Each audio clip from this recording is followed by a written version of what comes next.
চলো ইংরেজি বর্ণ বা লেটার সম্বন্ধে জানি। ইংরেজি বর্ণ বা লেটার কয়টি? 26টি।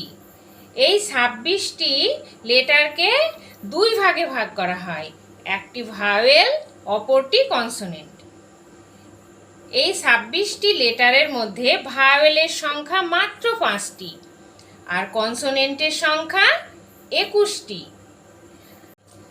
এই 5টি ভাওয়েল হলো এ, ই, আই, ও, ইউ।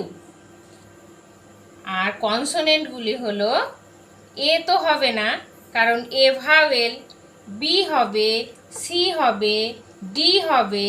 ই তো হবে না, কারণ ই ভাওয়েল, এফ হবে। বাকি যেগুলি হবে সেগুলি তুমি কমেন্ট বক্সে লেখো, আমি দেখব।